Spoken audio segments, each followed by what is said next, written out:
t'écouter, ô Père.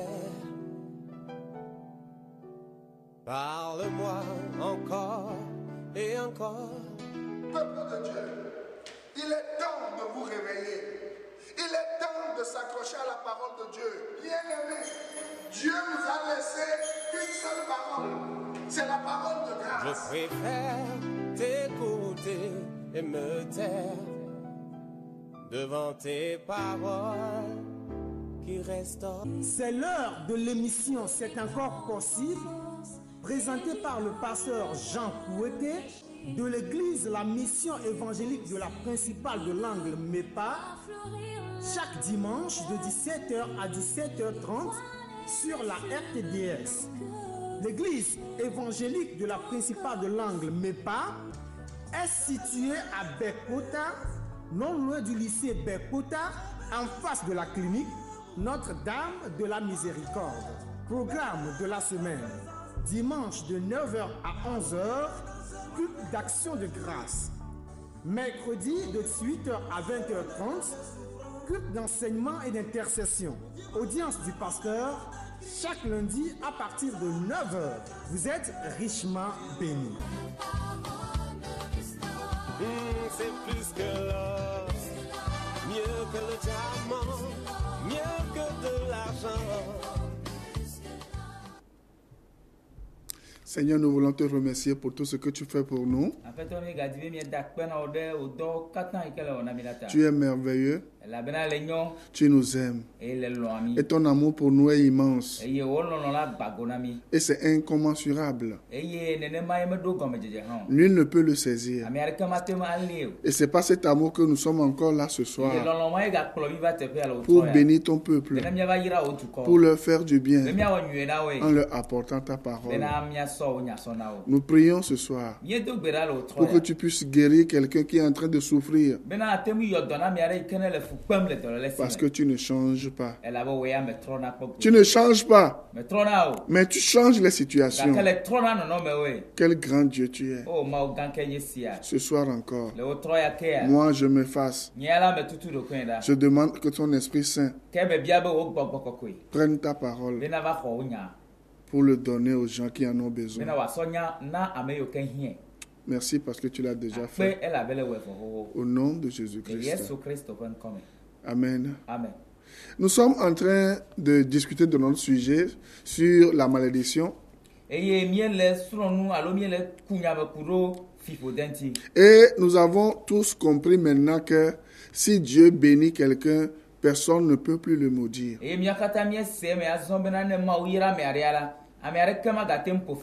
Et qu'en réalité, il n'y a plus de malédiction sur la vie des enfants de Dieu. Et les enfants de Dieu sont bénis pour toujours. C'est pour cela que je ferai une petite parenthèse en vous disant que lorsqu'on parle de Pentecôte, c'est la plus grande bénédiction. C'est la plus grande des bénédictions. C'est le jour où le Fils de Dieu, par l'Esprit Saint, a visité les hommes. Et la Bible a dit clairement que on ne va pas attendre le mois de mai pour que le Saint-Esprit descende et on va dire que c'est ce jour-là où on parle la langue, où on est baptisé du Saint-Esprit.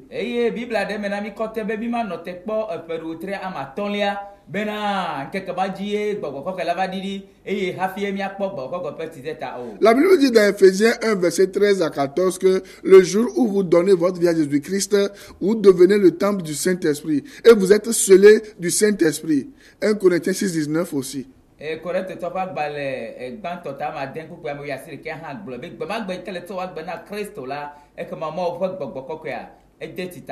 1 Corinthiens 2, 20, 21 disent aussi la même chose. 1 Jean 2, 20 et 1 Jean 2, 27 disent que celui qui vous a oint, c'est Dieu et que l'onction demeure en vous pour toujours. Kudo ba be vendre acha.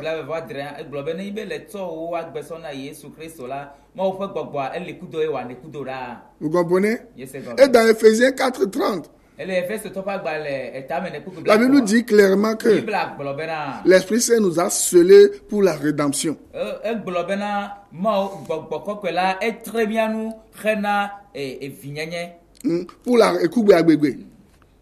Pour la rédemption, ça dit que c'est le Saint-Esprit qui est le signe qui est sur quelqu'un, et même s'il meurt, c'est le Saint-Esprit là qui témoigne qu'il appartient à Christ avant de mourir.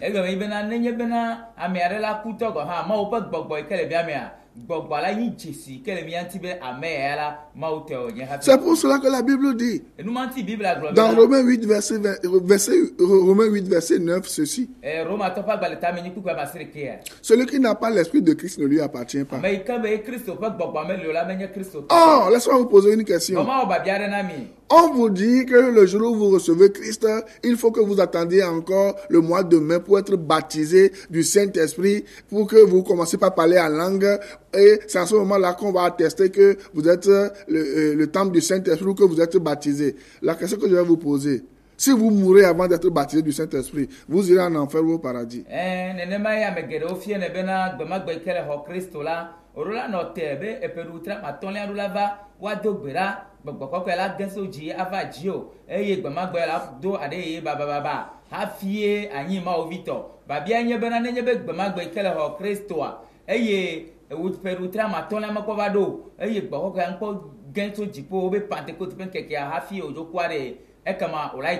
Mais nous savons tous que dans Actes 1:8, dans Actes 2 et suite, nous savons que lorsque le Saint-Esprit est descendu, il y avait des signes. La terre a tremblé. Il y avait des flammes de feu qui étaient sur les gens. Les gens parlaient en des langues que d'autres comprenaient. Mais est-ce qu'aujourd'hui, toutes ces choses sont réunies pour que vous parlez du baptême du Saint-Esprit qui est une seconde expérience après la nouvelle naissance?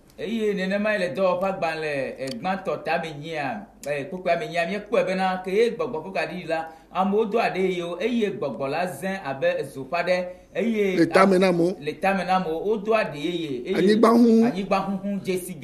Amesa mekele do gengbe ele do gengbe a amekele do kabegbe a laissé amekele do kodokoligbe a laissé egbe fiade ne benu mbale joa. Voilà, celui qui parle en cabiais, celui qui parle levé comprend ce que le cabiais est en train de dire. Est-ce qu'aujourd'hui, est-ce qu'on a les mêmes expériences? Mais ce que moi je veux simplement vous dire, ces doctrines-là se suivent.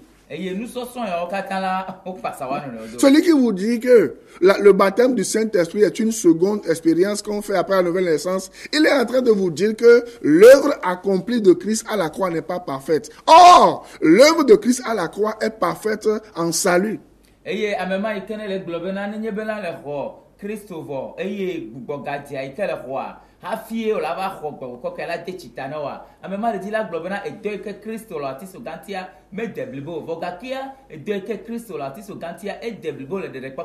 Donc si l'œuvre accomplie par Christ n'est pas totalement accomplie, c'est la raison qui les pousse à dire que vous pouvez perdre le salut et que le Saint-Esprit est graduellement en vous et que vous péchez. Quand vous péchez, le Saint-Esprit part et quand vous ne péchez pas, le Saint-Esprit vient.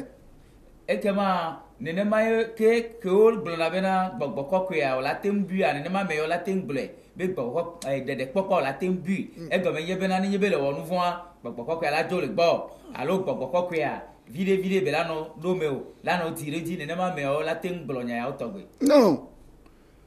Le salut nous est accordé par la foi que nous avons en Jésus-Christ. Et c'est le même jour que nous sommes baptisés du Saint-Esprit. Et la Bible dit, nous formons ce jour-là un seul corps avec le Seigneur Jésus-Christ.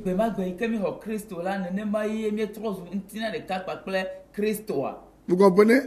Vous ne pouvez pas faire un seul corps avec Jésus-Christ et Christ va vous détacher après. Non. C'est ce que la Bible enseigne.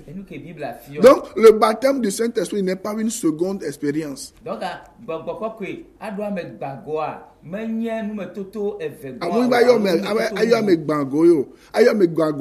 Remplissage.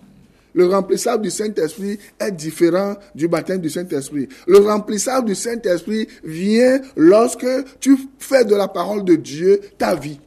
que au sort ma ou penya so agbe alo le no agbe ro nya no a e ke ma mo pe gbogbo e la do bago e yi ami le pompo kuro gbogbo ko pe ametaji vava. Voilà, gnognon, vous comprenez, non? Voilà, donc je voulais vous dire que vous qui pleurez aujourd'hui, moi je connais des gens qui pleurent pour obtenir ce qu'ils ont déjà. C'est malheureux, n'est-ce pas? Et même dans certaines églises, on ne responsabilise pas les gens juste parce qu'ils ne parlent pas en langue. Parce qu'on les considère comme des païens, parce que n'étant pas capable de parler en langue. C'est malheureux. Vous comprenez? Or, c'est lorsque vous croyez en Jésus-Christ, vous placez votre foi dans la parole de Dieu, que le Saint-Esprit vient siéger en vous pour l'éternité.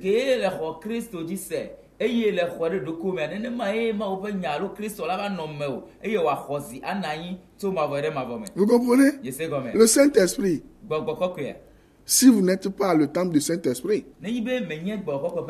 ce qui vous attend, c'est la mort. Et je vous dis, le baptême du Saint-Esprit, ce n'est pas une seconde expérience après la nouvelle naissance. Lisez Romains 8, verset 9. Celui qui n'a pas l'Esprit de Christ ne lui appartient pas. Or, si vous n'êtes pas baptisé du Saint-Esprit et que vous mourrez, vous irez où?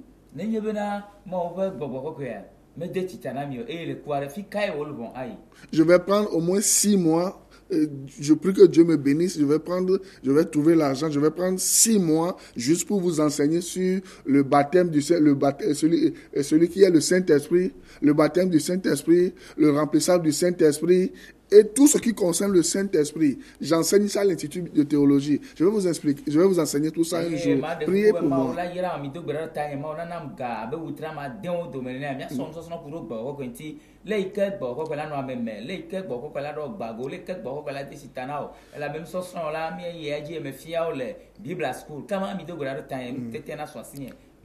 Et en plus, Jésus revient bientôt.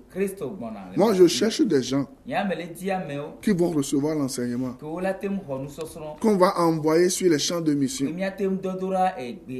Moi seul, je ne peux pas me dédoubler comme les enseignants de 4e dimension le font, être un peu partout. Seul Jésus-Christ est omniprésent.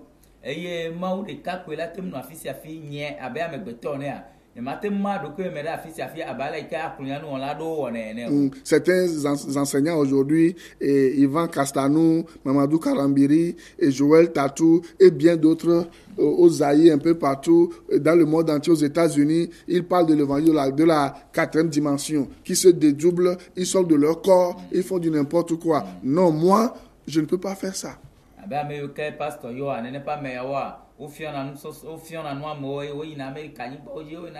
Le que on te la tola pa omedo, on l'a projeté l'ouvon la fois passée je suivais une vidéo que quelqu'un m'a envoyée de Mamadou Karambiri.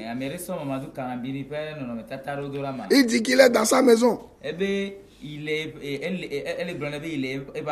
Il a projeté son corps astral dans la maison d'une autre personne qui était assise sur son lit et il était en train de combattre avec la personne.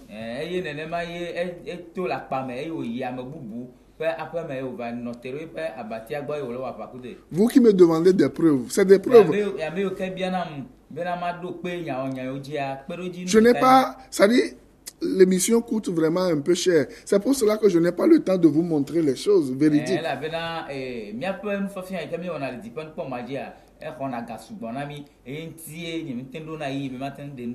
Ouais, je n'ai pas le temps nécessaire. C'est pour cela que lorsque vous sentez que Dieu vous appelle pour aller sur le champ de mission, venez, nous allons vous former en 6 mois, en 1 an, en 2 ans, en 3 ans, en 4 ans. Nous allons évaluer vos capacités. Par exemple, nous sommes en prière. Nous voulons envoyer les gens à Vaughan. Nous voulons envoyer les gens à Kpalimé. Nous voulons envoyer des gens à Davier. Nous avons déjà des structures. Voyez? Moi, il y a même des gens qui m'appellent. Votre église est à Lidogome, votre église est à Reganawe, votre église est à Goué, votre église est à Kagome, votre église est à ceci, est à Mayakope, votre église est ici. Moi, ça, je ne peux pas être un peu partout.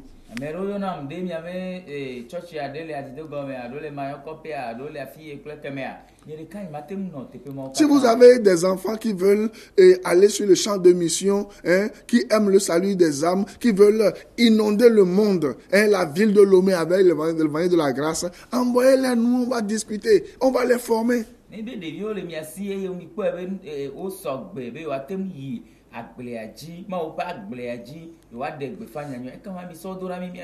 Vous êtes pasteur, homme de Dieu.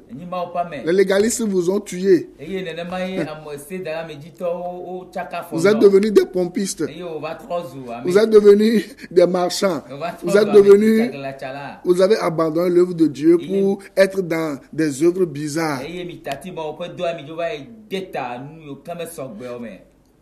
La Bible dit, ne laissez pas le diable vous voler. Ce n'est pas en étant en terre que vous allez profiter au royaume de Dieu.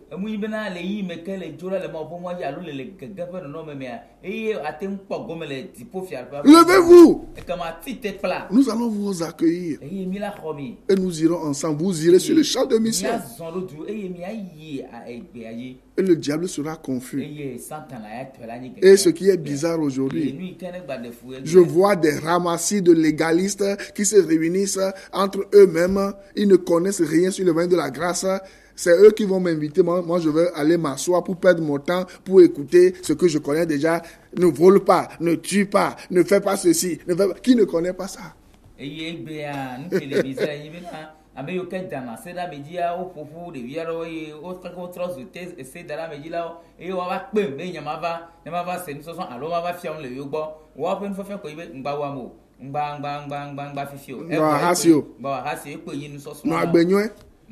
Mais vous n'arrivez pas à montrer aux gens comment vivre la vraie vie, la vie chrétienne.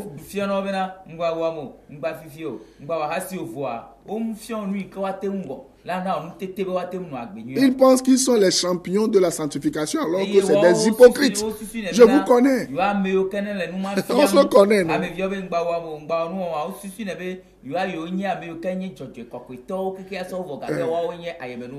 Et Jésus a parlé très durement lorsqu'il s'agit de vous. Jésus a dit, vous êtes des tombeaux blanchis. Le fardeau que vous ne pouvez pas porter, vous le faites porter, vous essayez de le faire porter aux gens qui n'arrivent pas, aux faibles. Moi, ne m'invitez pas dans ce genre de conférence. Je n'ai pas votre temps. Vous comprenez? C'est vous qui devez plutôt vous asseoir. Et tu sais, mon frère, ce qui les trompe, parce qu'ils pensent qu'ils ont une grande église ou bien ils ont plusieurs églises. Ils pensent qu'ils sont dans le vrai. Non. Non. Dieu ne compose pas avec la majorité. Lisez la Bible. Jésus a dit, petit troupeau. Petit troupeau. Vous comprenez? C'est avec le petit troupeau que Jésus travaille. Vous pensez que quand les sorciers se cachent dans vos églises, les voleurs, les menteurs, les fornicateurs, les adultères, ils sont nantis, ils ont l'argent, ils sont dans vos églises, vous les acceptez parce qu'ils donnent beaucoup d'argent pour que vous fassiez vos bêtises. Vous pensez que lorsque vous n'arrivez pas à faire ceci, vous pensez que c'est ça l'évangile. Vous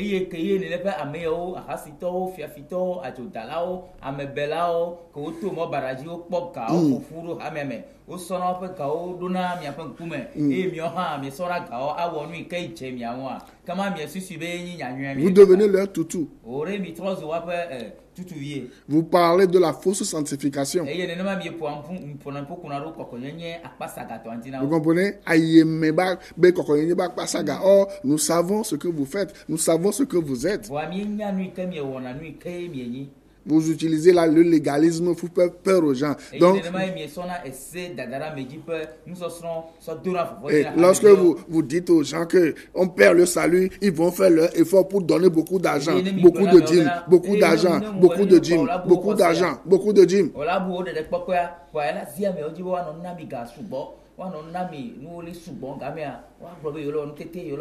Et vous vous entretenez votre niveau de vie. Laissez-moi vous le dire. Il n'y a qu'un seul évangile. C'est l'évangile de la grâce. C'est l'évangile de la grâce qui transforme des vies. Ce n'est pas le légalisme. Vous comprenez? Lisez Galates 1, verset 6 à 9. Et voilà, vous comprenez? Il n'y a que le seul évangile de grâce qui sauve. Et lorsque nous parlons de la grâce, et que les yeux des gens commencent par s'ouvrir, et que Dieu opère de grandes transformations dans leur vie,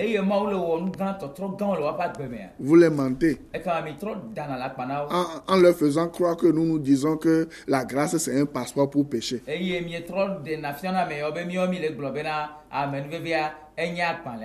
C'est faux. Dans Tite 2:11. Tite 2:11. La Bible dit que c'est la grâce de Dieu qui est la source de salut.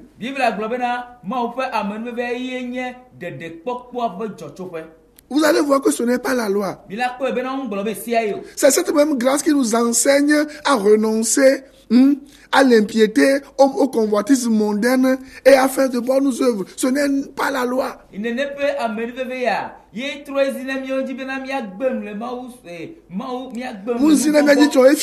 Nous enseigne à renoncer aux œuvres mondaines et aux convoitises.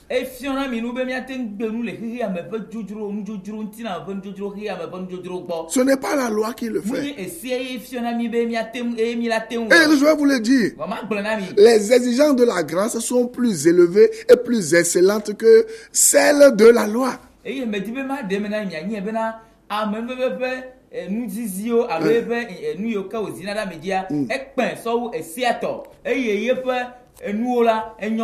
Un simple exemple. La loi, quand on parle de la loi, tu as besoin d'avoir un gendarme derrière toi avant d'obéir.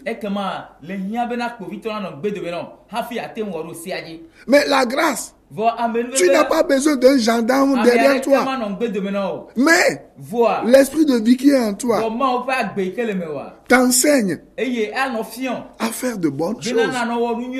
Est-ce que nous sommes d'accord? C'est ça.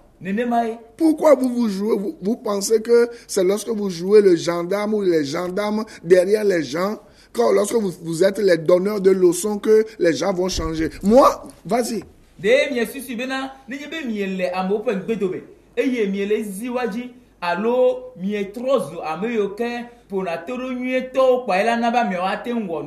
Moi, je connais plusieurs pasteurs légalistes. C'est eux qui font des bêtises. Vous comprenez? C'est eux qui font des bêtises. En couchant avec les femmes d'autrui,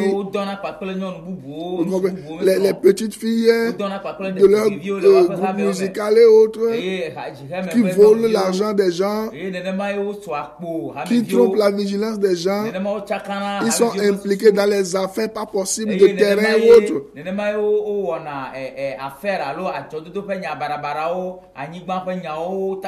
Qui se retrouvent en prison. Et moi je connais les enseignants qui prêchent la grâce. Vous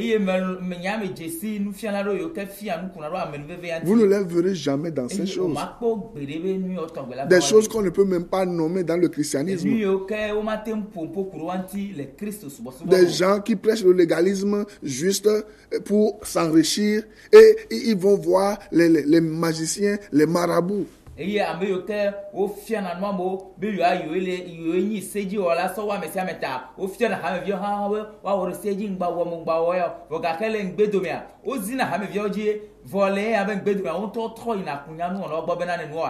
L'évangile de la prospérité à outrance.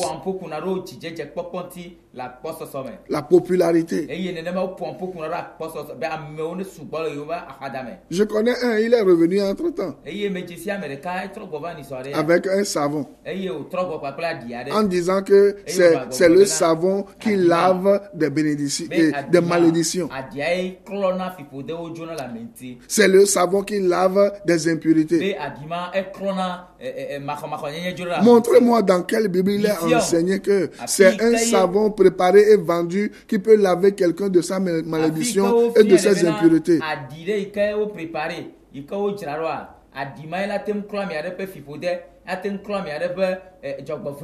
Bible dit que c'est par un seul sacrifice. Hébreux 10, 14. Hébreux 10, 10. Que Christ nous a purifiés. Vous comprenez? C'est juste entre parenthèses. En 5 minutes maintenant, je vais voir. Nous sommes en train de parler de Balaam et de Balak. Et nous sommes en train de dire que seul Dieu bénit. Et si Dieu te bénit, personne ne peut plus te maudire. Et la semaine passée, nous avons parlé de la voix de Balaam. Et nous avons vu ce que cela signifie. Nous avons parlé de l'égarement de Balaam. Et nous avons expliqué ce que c'est que l'égarement de Balaam. Et on a vu comment le peuple Balaam a voulu pousser le peuple de Dieu vers quoi? L'idolâtrie. Et dans l'impudicité. Parce que Dieu a interdit à son peuple de se marier avec les païens. Dans son égarement, Balaam a poussé le peuple de Dieu à faire quoi? À s'adonner à l'idolâtrie et à quoi? Et au vice. Mais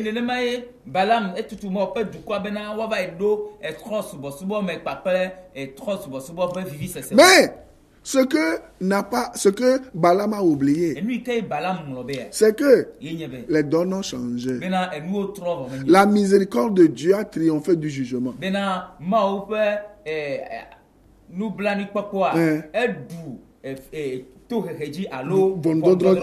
Et dans Romains 3, versets 25 à 26,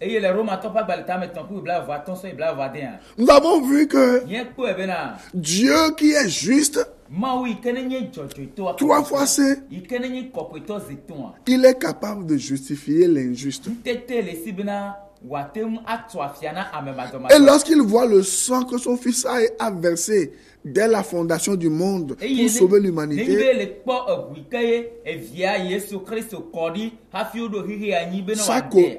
sa colère s'apaise.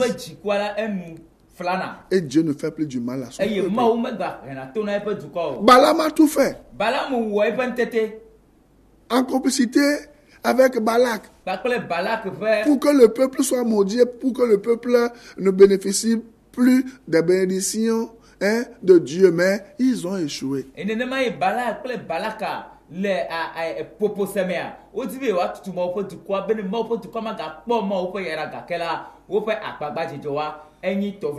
C'est ainsi que Dieu a protégé son peuple.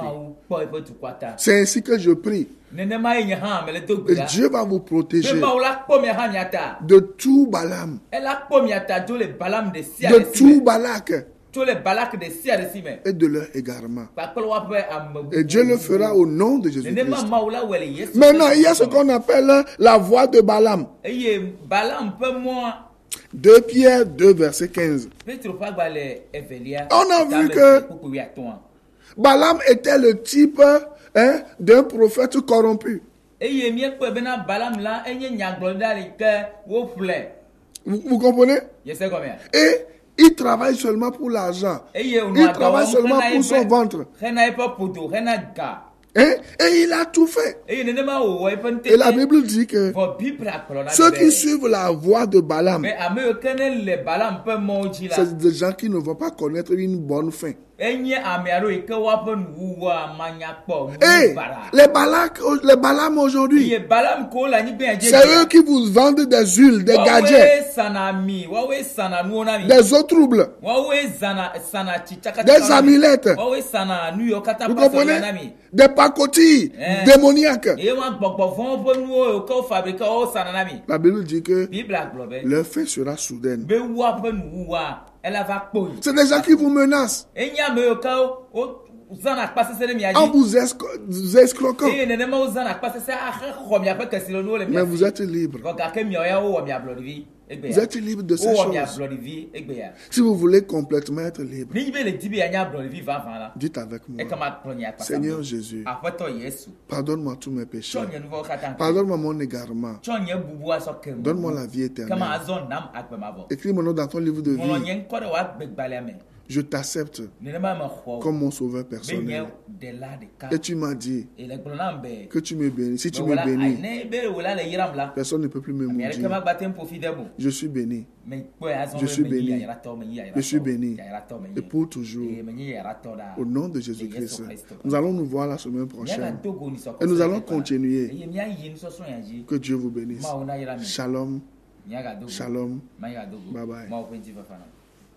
Je veux t'écouter, ô Père. Parle-moi encore et encore. Cette émission vous a été offerte par la mission évangélique de la Principale de l'Angle en collaboration avec l'Institut de théologie appliquée, MEPAITA, 6 à l'étage de l'immeuble La Maison de la Grâce Souveraine de Dieu, en face de la clinique Notre-Dame de la Miséricorde, non loin du lycée de Bekota. Téléphone 90 04 70 10 22 37 97 52 22 37 97 53.